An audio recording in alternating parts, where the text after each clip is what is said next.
Buenas noches a todos. Bienvenidos a esta sesión de guía e instrucción de los temas que hemos revisado esta semana. Precisamente cerraremos esta noche con la validación número 3 de los temas que se han revisado y que estaban previstos en la agenda del día de hoy. Entonces, en las exposiciones de sus compañeros se revisaron 3 temas concretos, uno eh, relacionado a lo que es el comercio en Costa Rica, ¿verdad? A lo que es el entorno comercial de Costa Rica, en el enfoque de lo que es el comercio internacional. Entonces, revisaron en la presentación lo que son lo que llamamos barreras arancelarias y no arancelarias. Ahí falta una parte que vamos a complementar.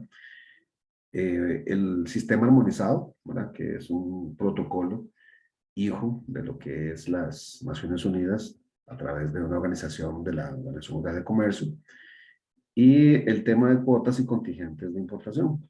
Entonces vamos a hacer un pequeño repaso para hacer la conexión o el link de lo que nos interesa con respecto a los objetivos del curso.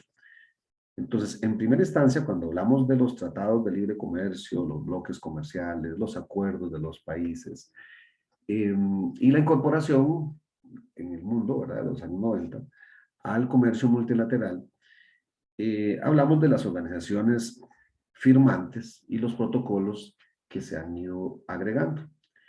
Uno de esos protocolos es el que le da origen desde el GATT de 48 al comercio o a la parte de transacciones de comercio. Y es un código. Es un código que fundamentalmente está eh, basado en 2 partes. Una que es numérica y la otra es de definición. La numérica está ordenado en pares ordenados y tiene que ver con secciones, capítulos, partidas, subpartidas, fracción regional, ¿verdad? En el caso de Costa Rica, pues en la región centroamericana. Y luego vienen los incisos nacionales, que es con lo que se graban las mercancías. A través de esos códigos, ¿verdad?, es que se determina un lenguaje universal a nivel de comercio multilateral, ¿verdad? Y ese es el protocolo como tal, el sistema armonizado. Entonces, lo que nosotros llamamos aquí un bolígrafo es lo mismo en términos codificados, ¿verdad?, en términos de esa nomenclatura, del que se llama en cualquier parte del mundo, ¿verdad? Entonces, como somos objeto de comercio, así es como se organizan las estadísticas y cómo se organiza el comercio para definir un producto o no a nivel numérico, ¿verdad? Entonces, podemos encontrar que el capítulo 01 del sistema armonizado se refiere a los animales vivos, ¿verdad? Y está ordenado en una forma de lo más sencillo a lo más complejo. Entonces, el capítulo 2 nos presenta ya el animal muerto, ¿verdad?, las carnes y lo que sacamos del animal. El capítulo 3, los residuos y productos y subproductos de los animales. El capítulo 4, los lácteos. Y así, ¿verdad?, de una forma esquematizada. Y ese esquema responde a un ordenamiento lógico. Y ese ordenamiento lógico es a través de los reinos. Entonces, primero está el reino animal, luego el reino vegetal, el mineral, y se determinan por varios parámetros técnicos. En algunos casos por su composición, ¿verdad?, en algunos casos por su grado de elaboración, y en los casos más complejos por su función, ¿verdad? Entonces, por ejemplo, si vemos por su composición, es según los ingredientes que tenga y los componentes que tenga. Si es por su grado de elaboración, cuando hablamos de elaboración, tiene que haber un proceso de manufactura, o de cocimiento, o de temperaturas, o de algún tipo de ensamblaje. Y cuando hablamos de función, nos referimos específicamente a aquellos que no importa de qué están hechos, no importa los grados de elaboración que tenga, sino para qué fue creado, ¿verdad? Veamos el caso de una computadora, de un vehículo, de un celular, que no importa si tenga materia prima de textil, hules, aluminios o metales, ¿verdad? Usted lo compra o se usa para, en el caso de un vehículo, para transporte, en el caso de un celular, para comunicarse o para tener conexiones con el mundo, ¿verdad? Telecomunicaciones.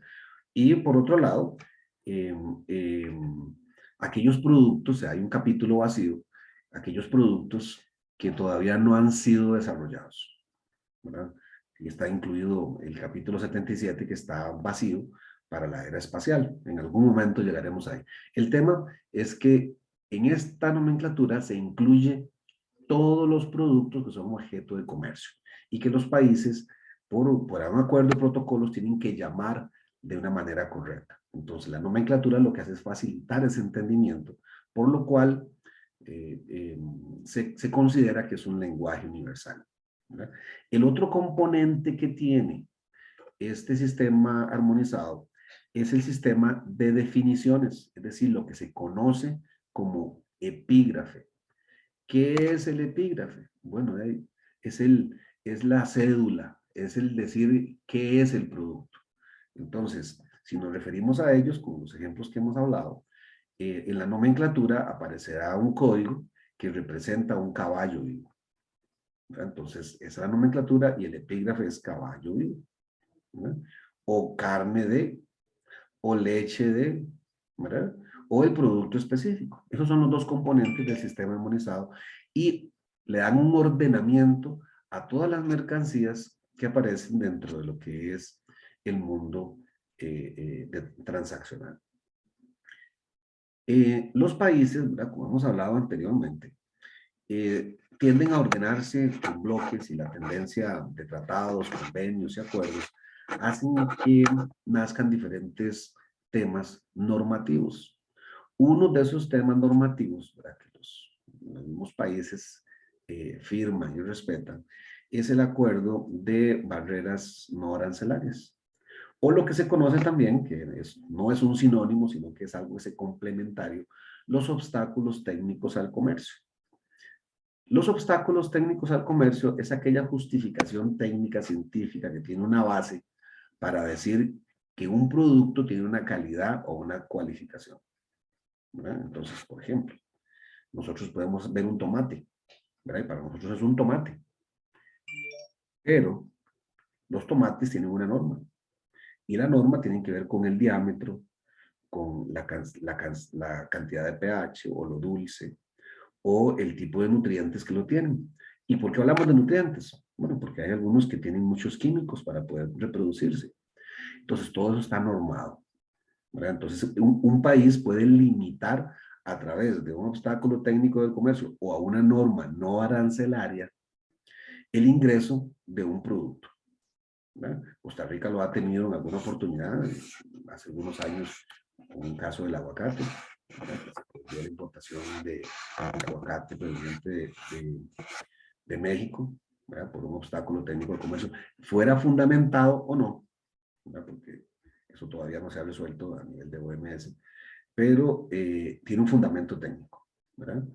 De esta manera, ¿verdad?, los países empiezan a formar ciertos bloqueos sistemáticos de productos que desean que no ingresen a sus industrias locales, ¿verdad? Que esa es mucho la tendencia, porque la tendencia en el mundo en los últimos 20, 25 años ha sido firmar tratados de libre comercio. ¿Qué significa eso?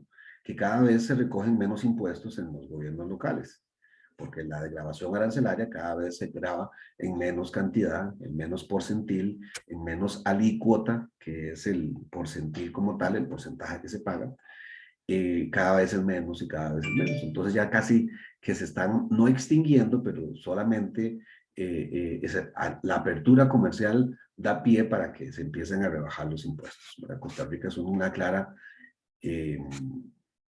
claro ejemplo, que tenemos 14 tratados de libre comercio con los diferentes, pues, nuestros principales socios comerciales, ¿verdad? Y cada vez se recogen menos impuestos. Entonces, las barreras no arancelarias complementan, regulan y de alguna manera controlan el comercio de mercancías que usted no quiere ver en su industria nacional, o que son prohibidas, o que por algún elemento no cumple con las calidades que se requieren.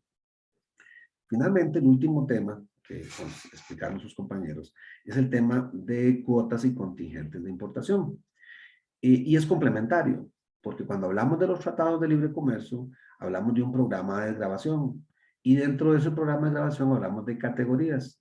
Y esas categorías, hay algunos productos que tienen un programa de desgravación y hay algunos otros que no tienen programa de desgravación, es decir, están excluidos.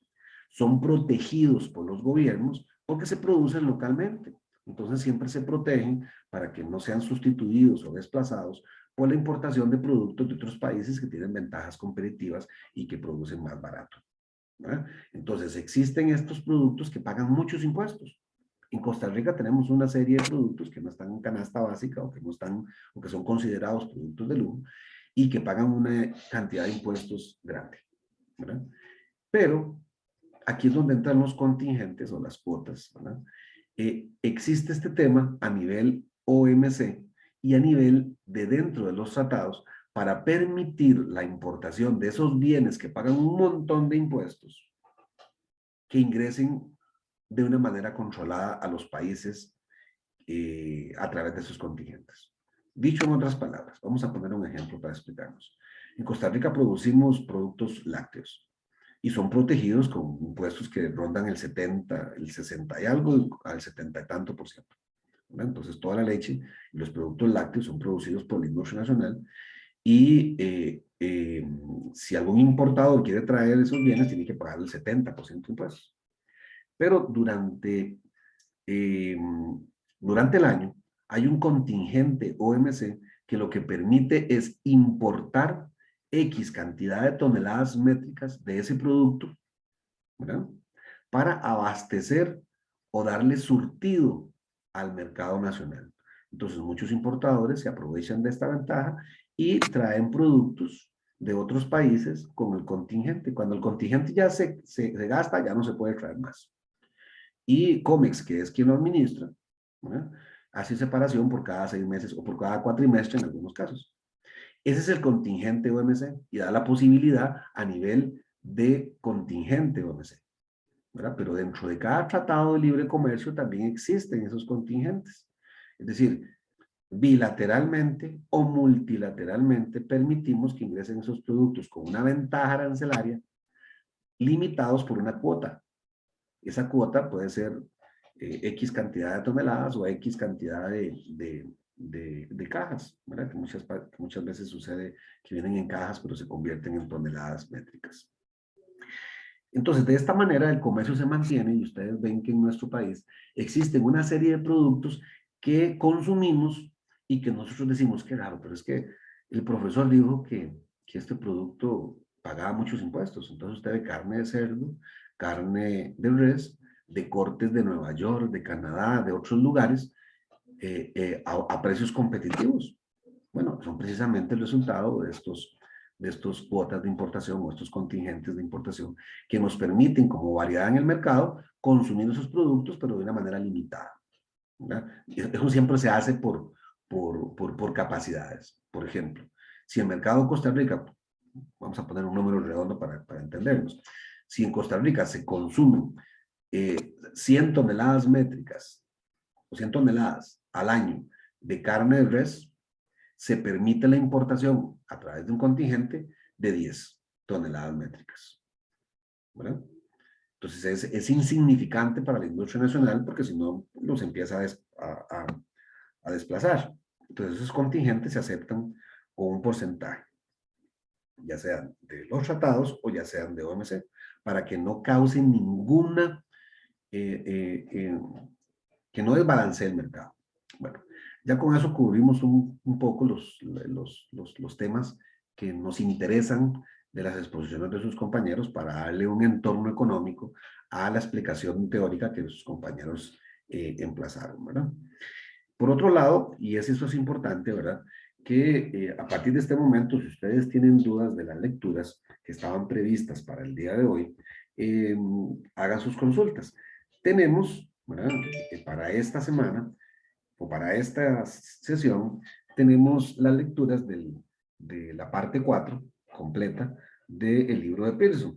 ¿Qué es lo que dice el libro de Pearson? Temas económicos, ¿verdad? Y que ya ustedes probablemente en cursos de economía los haya visto, y que me interesa que lo leyeran para refrescar algunas de las cosas, para darle un entorno, un contexto a los temas que vamos a ir sumando de la realidad nacional, ¿verdad? Esos dos temas que vienen ahí en la parte 4 se refiere al mercado de las divisas.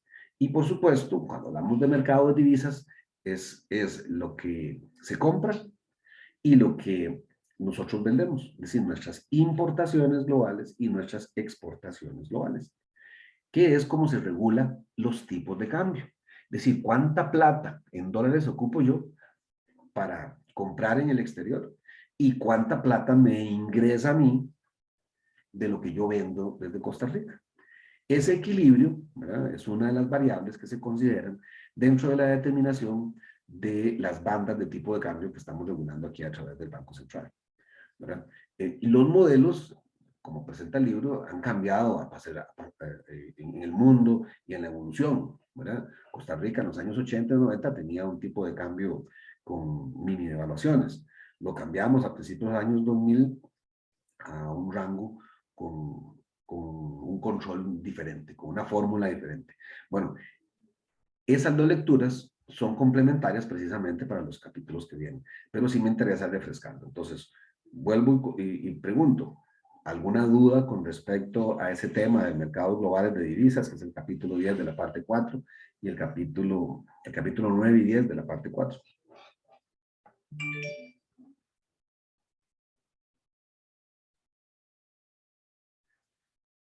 Ok.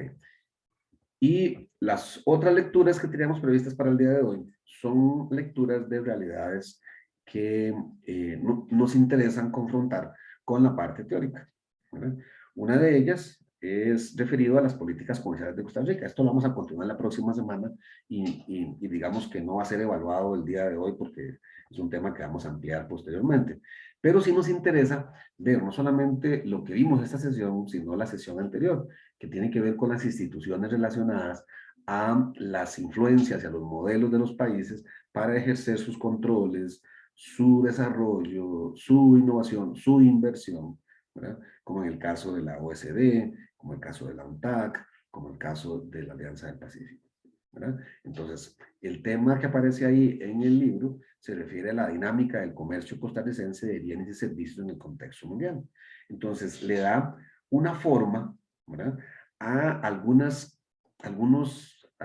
sectores que son claves del desarrollo de Costa Rica, ¿verdad?, y que tiene que ver con las políticas públicas, de cómo recolectamos impuestos, la infraestructura, la recaudación fiscal, por supuesto, la educación, la inversión, la banca, el empleo, ¿verdad?, los mismos tributos, ¿verdad?, y que es importante para poder entender algunas de los parámetros con que los diferentes gobiernos, y que Costa Rica no es la excepción, que a nivel de Latinoamérica toman posturas con respecto a estos temas, a estos temas claves.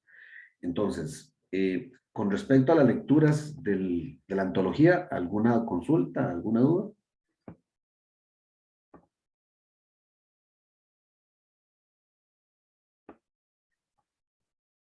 Ok. Entonces, lo que nos queda es hacer la validación, ¿verdad? La validación ya está activa dentro del aula virtual y vamos a repasarla solamente para ubicarnos ahí si existe alguna duda directa que ustedes puedan evacuar. Entonces, me confirman solamente cuando están viendo el Word que les estoy compartiendo. A ver, solamente uno que me confirme, a ver si lo están viendo. Sí, profe, sí se ve. Ok, bueno, entonces es la prueba que está prevista dentro de la agenda, la 03. Es de carácter individual y se entrega el día de hoy antes de las 10 de la noche, aunque van a acabar mucho antes, ¿verdad? Esto lo terminan en una hora o menos todavía. Recuérdense en solamente cargarlo en versión PDF, ¿verdad? Y lo que se le solicita es lo siguiente: conteste de manera amplia. Aquí lo que buscamos no son conceptos, sino aplicación de los conceptos, ¿verdad? Muchos en el examen que ustedes hicieron, ¿verdad? En el primer examen parcial, me ponían conceptos, me ponían teorías, postulados. Lo que buscábamos, y se los expliqué varias veces antes del examen, lo que necesitamos es aplicar. Lo que necesitamos es criterio, argumentar, y eso es la metodología que nosotros estamos buscando, crear criterio de qué es lo que le quedó a ustedes de este curso. Entonces, por favor, traten de evitar conceptos, porque van a perder puntos. Entonces, aquí se los enfatizo de nuevo en la primera pregunta, y dice, conteste ampliamente. Puntualice y explique con sus propias palabras, no conceptual, ¿qué entiende de los dos principios fundamentales del comercio multilateral de la OMC? Utilice un ejemplo para cada uno que justifique sus palabras. 2. Explique dos efectos del sentido de supranacionalidad dentro del modelo económico de la Unión Europea, ¿verdad? Esto con terceros mercados.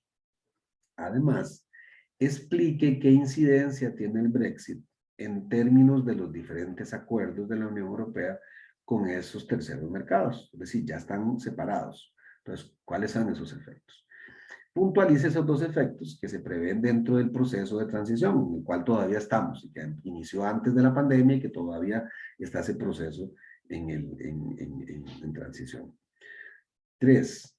¿Cuál es la importancia del sistema armonizado dentro del marco transaccional del comercio multilateral? Algo que acabamos de repasar, algo que acabamos de ver y que es clave para poder entender parte de lo que es el comercio internacional. Entonces nos pide puntualice y explique los dos elementos que conforman esta nomenclatura. 4. Y este es de análisis, ¿verdad? Que tienen que ustedes que buscar posturas. ¿Cuál es la importancia que representa la OCDE para nuestro país en tiempos de post-COVID? Recuérdense que todavía estamos en el COVID, pero si hablamos de post-COVID es posterior al COVID. Es decir, ¿cuál sería la postura? Porque actualmente no es prioridad, pero ya hay una agenda con respecto a lo que se refiere al OSD, ¿verdad? Y que la mencionamos la sesión pasada, ¿verdad? Refiérase a alguna área clave de desarrollo, ¿verdad? Ustedes pueden escoger si políticas públicas, infraestructura, si el tema de impuestos, la recaudación fiscal, la educación. O sea, hay algunos modelos que en Latinoamérica ya están agotados. ¿Para qué sirve la OSD con respecto a sus modelos? Y exponga argumentos o ejemplos de nuestra realidad, ¿verdad? Cuando hablamos de nuestra realidad, pueden utilizar los mismos ejemplos que nosotros utilizamos a nivel latinoamericano o alguno nacional que también mencionemos. ¿Dudas?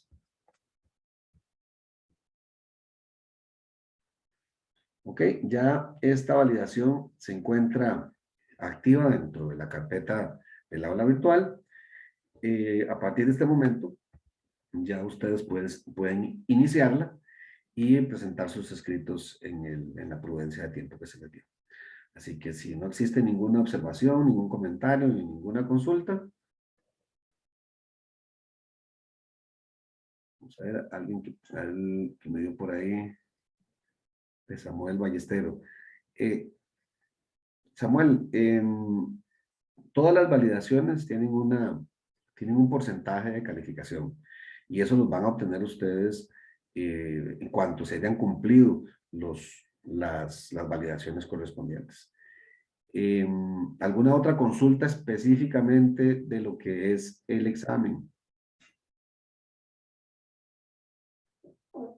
Bueno, si no tienen ninguna otra consulta, pues entonces que pasen muy buenas noches y estaremos en contacto para la siguiente sesión.